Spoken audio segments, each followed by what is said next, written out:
ये चार्जिंग वाला teddy bear कब लाया था कुछ याद नहीं आ रहा। अरे सड़ेले, मैं चार्जिंग वाली नहीं हूँ, मेरे अंदर पूरा ट्रांसफॉर्मर फिट है। अरे मैं टेडी नहीं, लेडी है, मेरी फीलिंग समझना। देख नरम पाव, मेरे घर में खड़े होके तू मेरे को बात करना मत सिखा, वरना तेरी रुई निकाल दूंगा। पता नहीं किसने तुझ पे नींबू मिर्ची फिराई है जो लड़कियों की तरह चपड़ चपड़ कर रहा है। इसको जिंदा लाश का प्रूफ देना ही पड़ेगा। थकेले। इस पे हाथ कैसे उठाऊं? एक तो लड़की, ऊपर से प्यारा सा टेडी बेयर। अच्छा। सड़ेले, भेजे का तंदूरी बना दिया। अपनी हद में रह। तेरे को लगा या बबूल का कांटा लेके आऊं? ऐसे नहीं मानेगा। टपली बजाती हूँ।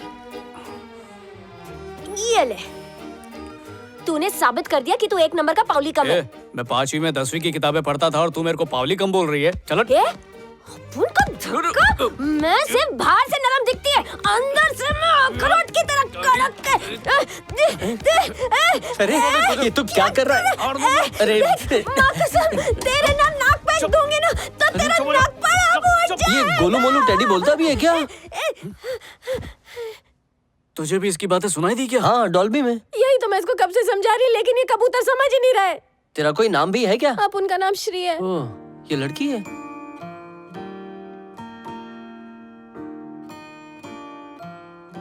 ये सच बोल रही है क्या? मैंने तो अपनी जिंदगी में कभी भी झूठ बोलता टेडी बेयर देखा नहीं है। इसका मतलब ये सच बोल रही है। ये तो दुख की बात है। नन्ही सी जान भूत बन के घूम रही है। ए, मेरे को भूतनी मत बोला। अरे उस दिन जब तुझे ट्रेन में सुपर हीरो की तरह फाइट करते देखी तो मेरे अंदर उम्मीद का एक चिराग जला। मुझ पे एक एहसान कर, ऋषि के घर ड्रॉप कर। वो अपुन से बहुत प्यार करता है। सीट बेल्ट पहन लो प्लीज। ऋषि मुझे ऐसे देख के कहीं कोमा में ना चला जाए। ऋषि तेरा सेटिंग है क्या? हाँ है, और उसकी निशानी मेरे पेट में भी है। तुमने सुना नहीं? सीट बेल्ट पहनो। ऋषि अपुन का इतना क्लोज फ्रेंड है जितना मुंह से नाक क्लोज होती मतलब है। सेटिंग हुई ना तेरी? लगी लगी। इसीलिए कह रहा था सीट बेल्ट पहन लो। नरम नरम लोगों को बहुत जोर से लगता है। ए श्री, हम लोग चोरों की तरह क्यों घुस रहे हैं? क्या है ना, ऋषि अपुन को हमेशा सरप्राइज करता था, आज मैं उसको सरप्राइज करेगी। वो रहा उसका कमरा।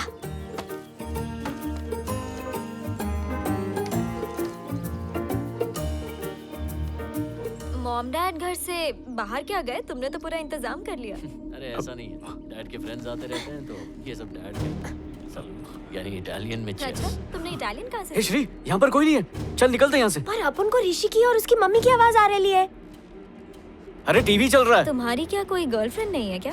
गर्लफ्रेंड्स तो मेरी बहुत रही हैं। अब मैं क्या करूं, लड़कियां मेरे आगे पीछे घूमती ही रहती हैं। ऐसा क्या जादू चलाया है? कुछ तो होगा जो तुम पर भी चल गया। ये देखने से पहले मैं टपक क्यों नहीं गई? श्री,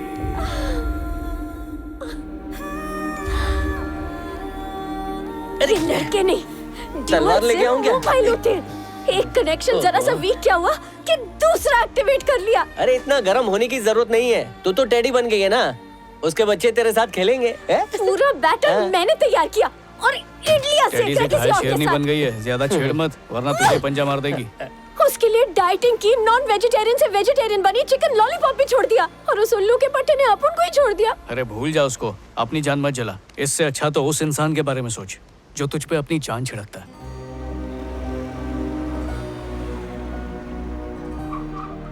शिवा, अपुन को जाने दे यार। मम्मी पापा अपुन को ये होलिये में देखेंगे तो उनको बहुत तकलीफ होगी। शिवा। कोई है क्या?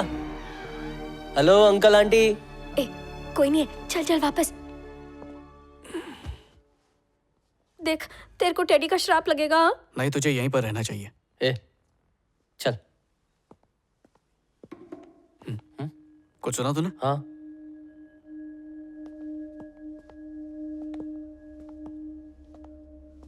अंदर कोई कबड्डी खेल रहा है क्या?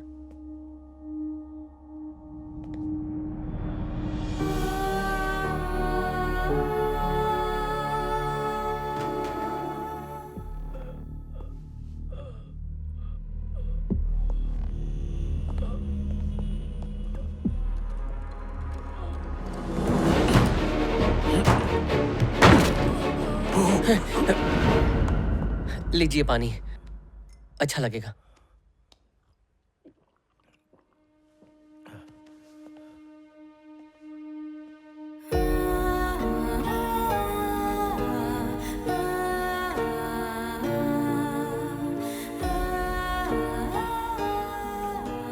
श्री की प्रिंसिपल मुझे बताने वाली थी उसे कौन से हॉस्पिटल में लेकर गए हैं, लेकिन मुझे उनका फोन नहीं आया। मैंने सारे हॉस्पिटल्स में जाकर देख लिया, लेकिन वो किसी भी हॉस्पिटल में नहीं थी। उस दिन उसे एक लड़का देखने आने वाला था। मैंने ही जबरदस्ती की थी, चाहता था उसकी शादी जल्दी हो जाए। तो आपने पुलिस स्टेशन में कंप्लेन की? हाँ की ना बेटा। पुलिस ने सारे इलाके के हॉस्पिटल्स में चेक किया, फिर भी मेरी बच्ची का कुछ नहीं पता चला। पर मैंने उम्मीद नहीं छोड़ी थी। लेकिन उसके अगले ही दिन मुझे एक पैकेट मिला जिसमें मेरी बेटी का आईडी कार्ड और खून से भरे हुए कपड़े थे। कौन है? ऐसे बाप को जीने का क्या हक है जो अपनी बेटी को नहीं बचा पाया? ये लोग कौन हैं? ये दोनों श्री के दोस्त हैं। बेटा, आपकी पुलिस में कोई पहचान है क्या? मुझे पूरा यकीन है कि मेरी बेटी आज भी जिंदा है। तुम शांत हो जाओ स्वाति।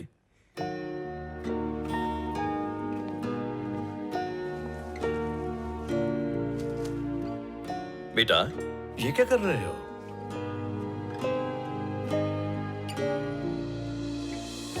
आपकी बेटी अभी जिंदा है। देखो, मैं पहले ही बहुत टूट चुका हूँ। हमें झूठी उम्मीद देने की कोशिश मत करो।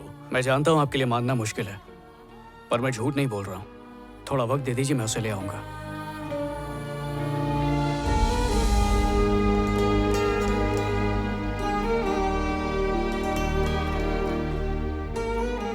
अगर आज तू अपुन को यहाँ नहीं लाता ना, तो अपुन अपने पापा को खो देती।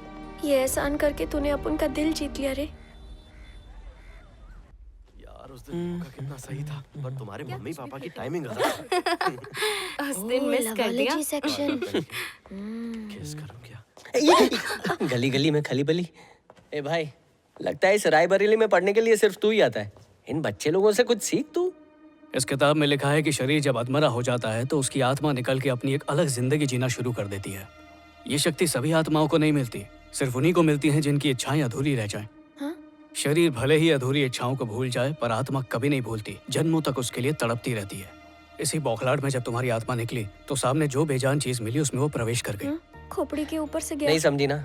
वही तो, इसकी आधी भाषा मैं भी नहीं समझता। बाकी आधी समझने की जरूरत ही नहीं है। इस किताब में लिखा है कि ऐसी आत्माएं इसलिए आजाद घूमती हैं क्योंकि उनका शरीर कहीं जिंदा होता है। उनके दिल की धड़कनें, सांसें, सब कुछ नॉर्मल चल रहा होता है। साइंस में इसे OBE कहते हैं, यानी आउट ऑफ बॉडी एक्सपीरियंस। आसान शब्दों में समझाऊं तो हम बिना शरीर के सब कुछ महसूस कर सकते हैं और देख भी सकते हैं। पर ऐसा सब होता क्यों है? इसका जवाब तो सिर्फ कुदरत के पास ही होगा, लेकिन ये मुमकिन है, ऐसा इस किताब में लिखा हुआ है। कुछ भेजे में नहीं घुसा, सीधा बोलना। श्री मर चुकी है और उसकी आत्मा टेडी में बंद है। ये भूत।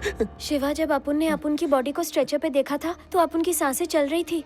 जो अब भी चल रही है। श्री, शुरू से शुरू करते हैं। जिसमें तुम्हें ले गए थे उस एम्बुलेंस का नंबर याद है? हाँ, व्हाइट प्लेट पे ब्लैक से लिखा हुआ था। हॉस्पिटल का नाम तो याद होगा? हाँ, कुछ तो बहुत अच्छा सा नाम था। अरे हॉस्पिटल की कोई चीज, कोई इंसान, कुछ तो याद होगा। हाँ, याद आया। वो व्हाइट कपड़े में थी और सब उसे सिस्टर सिस्टर कह के बुला रहे थे और देखने में बिल्कुल एनाकोंडा। उसका कुछ नाम तो होगा। अभी तो अपुन ने बोला सिस्टर। गेल सप्पा हो गया क्या? चल, 100 रुपए की लग गई। तेरी एक भी गर्लफ्रेंड नहीं है। ये तुम्हें कैसे मालूम? जिनकी गर्लफ्रेंड होती ना, उनकी शक्ल बिल्कुल चूसे हुए आम की तरह दिखती है। तेरी तो गर्लफ्रेंड छोड़, एक फ्रेंड भी नहीं होगी। दिखाओ मेरी फ्रेंड लिस्ट। राशन की लिस्ट की तरह लंबी है। अरे पूरे 12? और इसमें 3 भाभियां भी हैं।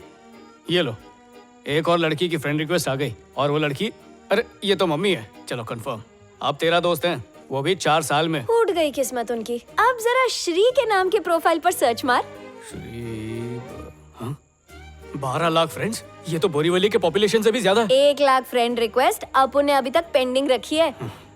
ये सोशल मीडिया वाले सोशल डिस्टेंस के दोस्त होते हैं। चलो 12 लाख में से 50 के नाम बताओ। हाँ, जली ना, मेरे 12 लाख तेरे 12। जली तो किसी और की थी जब सीढ़ी पर चढ़ के ऋषि की रंगरलियां देखी जा रही थी।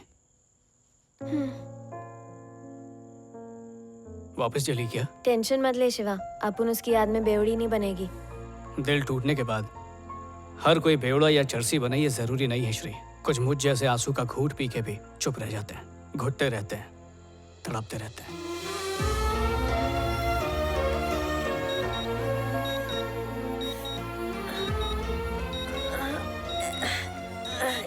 चलो टेडी होने का एक तो फायदा है, गद्दे बिद्दे की जरूरत नहीं पड़ती बाप।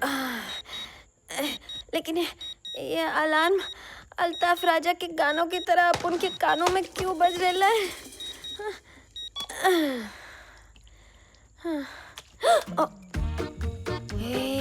ये उठेगा तो सोचेगा कि अपन ने सुबह का जलपान इधर ही कर डाला है।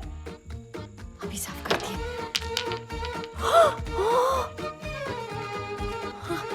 साफ करती हूँ। पहले से गीला था, अब नीला। जब उठेगा तो मुझे लाल पीला कर देगा। होली अभी पिछले महीने ही तो बनाई थी।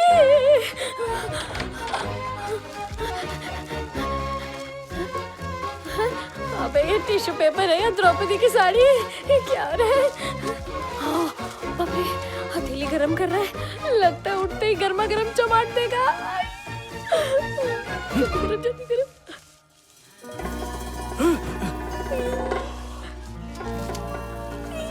छुपा देती हूँ जल्दी से नीचे।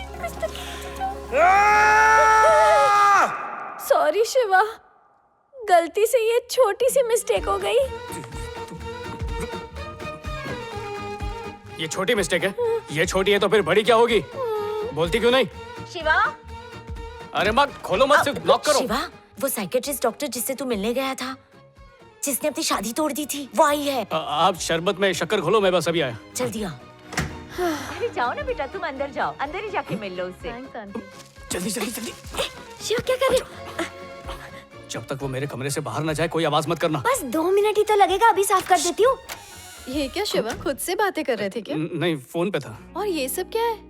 तुम्हें ओसीडी है तो मुझे तो लगा था तुम्हारा कमरा चकाचक होगा। इतनी गंदगी में कैसे रहते हो? वो आज मेरा ओसीडी उपवास है। इस उपवास में एक दिन गंदगी करनी पड़ती है। इंटरेस्टिंग। कैसे आना हुआ? खैर मैं सीधे पॉइंट पर आती हूँ। तुमने जो कहा था उस पर मैंने सोचा और फिर मैंने अपनी एंगेजमेंट भी तोड़ दी।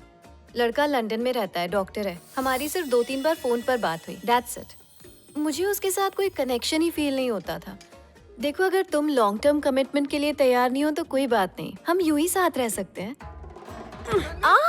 ये क्या था? ऐसा लग रहा है मुझ पर कुछ गिरा। एनीवेज, तो मैं ये कह रही थी कि शादी कंपलसरी नहीं है, हम लोग यूं ही एक रिलेशनशिप में रह सकते हैं। सच्ची। हाँ, अभी ऐसा बोल रही है, कल तेरे को मीटू में अंदर करवा देगी। तुम्हें कुछ सुनाई दिया? अब लगेगी तेरी। कोई और भी है क्या इस कमरे में? नहीं, मुझे तो कुछ भी सुनाई नहीं दिया। मैं इसकी एक्स मुर्दा गर्लफ्रेंड। सुना? अब भी सुनाई नहीं दिया? वहाँ कुछ नहीं है, सिर्फ कपड़े पड़े हैं। Oh my God, teddy, so cute. तुम्हारा बचपन का प्यार। हाँ,